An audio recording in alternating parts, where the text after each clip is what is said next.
Should we talk about our Saturday afternoon? Because it was it was a fun trip to Sheffield, which is always good. The city of steel. Went past where the Dun Valley Stadium used to be, paid our respects, and saw England beat Wales 102-22. We didn't have a clue if that's a big result or not, because we don't really know much about wheelchair rugby league. I think it's safe to say that when you get on a roll, it's almost impossible to stop. What we did learn was, bloody hell, it's fast. And it appeared, there doesn't appear to be much stopping. There wasn't any, I mean, when you think that there are the most unbelievable collisions, and again, I would urge you, if you haven't seen it, to get to a game if you can, if the World Cup's going to be on. There's matches in Sheffield. There's also games at the Copper Box. If you can get there, go, because you don't really appreciate, even on telly, the speed and intensity of it.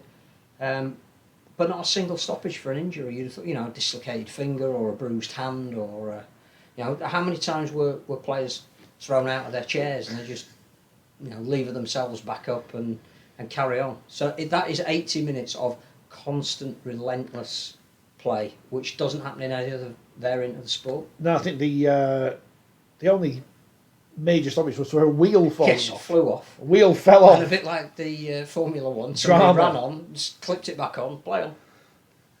Fantastic. And you don't appreciate the skill levels until you see it close up. And the ability to take a tag that's been thrown on the floor and replace it on your shoulder, which is effectively the play of the ball, is a skill in itself. The ability to pass a ball with one hand because you're steering your chariot with the other, incredible. The hits over the top, which at the end of the first half, just as the hooter was going, one of the England players chipped over and a Welsh defender and an English attacker went absolutely helter-skelter for the ball. The England player just got the ball down as the two collided with a huge clash of metal and both fell out. It's just incredibly dramatic and just uplifting from the point of view of you see people just doing superhuman things, and it's rugby league. It's not a variant of rugby league where it's been tailored. If you tuned in and watched that for 5 minutes and you realised you've got 6 possessions, you've got tackles, you've got kicks, you've got slipping the ball out of 2 chairs when they're around you, overlaps created, cut out passes, chip and chase. We saw one that Scoey would have been proud of. On last tackle, chip and chase, I think it was by England captain Tom Halliwell. As good a skill as you could wish to see. I know we're probably going on too much about it, but I loved it. No, it was great. I hope people enjoyed it on the telly. I've not seen it actually yet, so I don't know how it came across. And as Tom Coy, the England coach, was telling us last week, it was a test for them to see how to broadcast it to the wider world. So hopefully it came across so well as well. I've seen some of the clips, which was obviously that BBC coverage, and it comes across incredibly well. And I think we should also pay tribute not only to our colleague Mr. Wilson, who was the lead commentator, but his summariser, who was asked to do it as a favour to Martin Coyd, who's been one of the people behind the setting up of Armed Forces and Wheelchair Rugby League, and obviously his son now is the England coach, and his other son just accidentally came off the bench and scored 4 tries. It's quite a talented family. But because of his association with Armed Forces Rugby League, he knows Brian McDermott very well. Brian's been incredibly supportive of what they've been trying to do and agreed to summarise, and apparently loved it, enjoyed it, was very good at it, added an extra layer of knowledge about it, and even spent 20 minutes talking to the England coach after the game. Now again, if I'm the national coach of the wheelchair team, I've got a guy there who... He was quite good, wasn't he? He's the most successful Super League coach you've ever had, whether you like him or not, he is. That was fantastic as well. I remember before seeing a game live, before ever seeing anything of it, thinking we could go down, and I think Scotland actually invited us to a training session. We could go down. I'm not going anywhere near. No, and I think it would be hugely disrespectful of us to do so, because absolutely, that is elite sport. I don't think. I don't know how they find those gaps, especially when the pitch is small. It's like Odsal. The pitch is small. The in goals are bigger at Wales. They are. The chairs are, they're as wide as they are. How they find the gap, I don't know, but they do. So it's superb entertainment, brilliant. One of the tries was a He said eating a biscuit, which is very rude. But there's only 2 of us, so I can't get away with it. Biscuits. Dip of the shoulder. Yep. And accelerate down the touchline. As good as any try you'll see this weekend. Good. I'm surprised that England players made it into the World Cup team of the week, and England men, I should say. But Liam Fowler did. It's a mixed sport as well. So I tell you what, the one thing I still don't get is the positions in terms of what everyone is. Because I don't, with 5 on the court, the pitch, whatever, I don't know what everyone is. I think you've just got to be versatile because you have to make yourself available wherever the ball is, or you have to read where the opposition are going to attack. So I think you are just a wheelchair rugby league player, you're not a fullback or a centre. Or it's that first clank. You've got to be there, haven't you, to fully appreciate. And we're big fans of Wales as Jodie Ann Boyd Ward just pushing former England teammates over. Just pushing them over. Big fans. If you haven't seen the interviews from Saturday, they're all up on Facebook and YouTube, on the usual places. So go and check them out, and you'll find some new people who you can support because they're top athletes. And there's a World Cup coming up. England are in there, Wales. Well, there is one coming up. We just don't know until Wednesday when. But we're looking forward to it, and it was really good. And I think the Challenge Cup finals this week, so I don't know who Leeds are playing. I know Leeds are in it. They're playing the Argonauts. The Argonauts. That'll be a proper. Which I think is a repeat of last year's final. I mean, that's proper drama there because of course you've got half the Leeds team. Well, I suppose all the players were all Leeds players. Maybe I might should do that.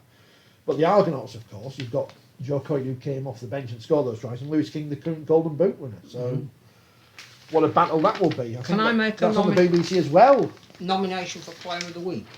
Do whatever. Shawnee Davis. Oh. The Welsh women's captain. Tackled everything that moved. I don't know if they kept stats on the women's game. Don't think Opta have put them up yet if they did. But I reckon that even in a 60-0 defeat, and bearing in mind this is Wales' first test match, they may have played some games last year against community-based teams. This is their first test match. They've never played a team like England in terms of experience before. And she was the captain, playing at scrum half, which again, one of your attributes as a half-back, Scully will tell you, is not the ability to tackle. He still can't get over the number he made in the 1992 test in Melbourne. He's regretting watching the rerun videos of that. I reckon she made 60 tackles in that game. And I apologise to her if it was more. But technically, all of them really, great tackles, ball clamping tackles. And in a team where it's easier then to give in because you're going to be heavily beaten and you want to set the example as the skipper, she was sensational. She was absolutely magnificent. And I have nothing but the most massive admiration for the way she led her team.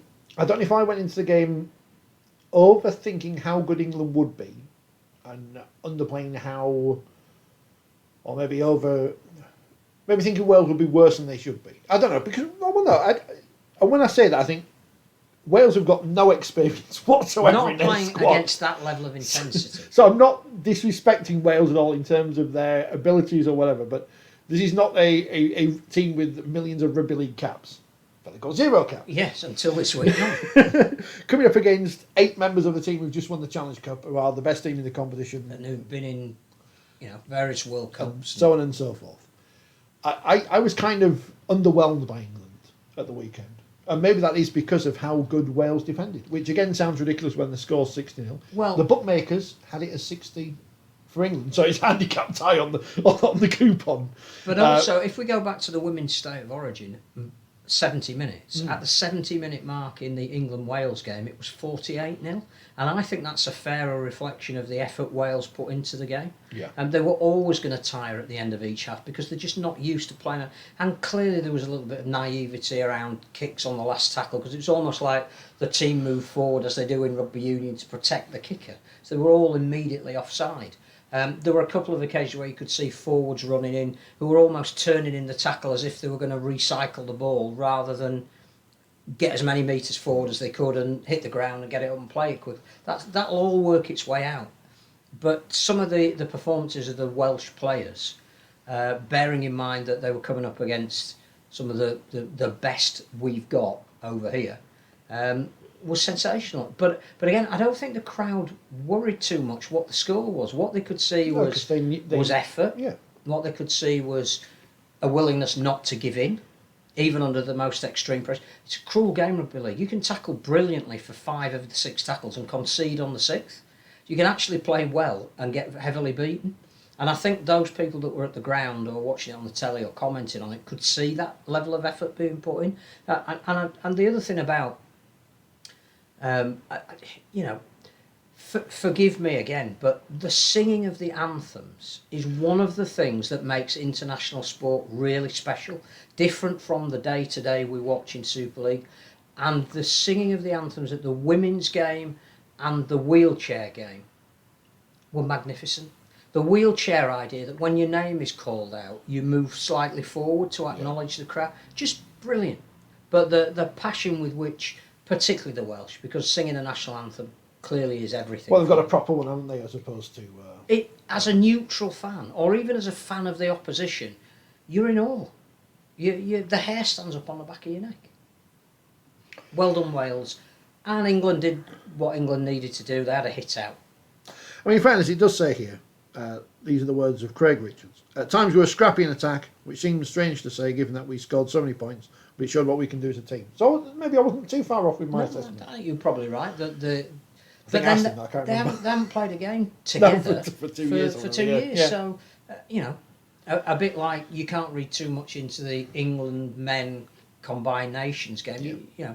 There's no point because you're talking about 2 teams that were thrown together who were pretty evenly matched. The difference was a penalty goal. The England players have been training since the turn of the year because they've been given elite status, and they were a bit clunky because they haven't played together for a long time, but they didn't concede a point. And Jodie Cunningham, again, who we know is big on taking a positive out of everything, is saying, right, yeah, that's what we needed. We needed to hit out together, and we didn't concede, and that's what we're going to build on, not that we scored 60. If they were a kids team, they'd just give the ball to Amy Hardcastle all the time and just told her to score 100 tries or whatever. Or if they were Featherson, they'd just give it to Gareth Gale and he'd score 6 or whatever. And the other good thing about the England team is that a lot of different players scored. Yes. So again, that shows that they're working together as a team. Some of the debutants managed to get over the try line, which will do wonders for their confidence. So I didn't really see a loser in that at all. And the crowd genuinely got behind it. And without wanting to spoil anything that might or might not be in the next issue of 4020, I know the current one's only just out, but the next one's a big one. I know, well, certainly in the next one, I thought it was another victory for Leeds over Castleford in the commentary box as well. I'm not saying it. But we couldn't possibly. We have a vested interest in the... No, there's no bias. In the commentator. There's no bias. As I said, it's not even your favourite prop at Leeds. So, it's not even if we're in that situation.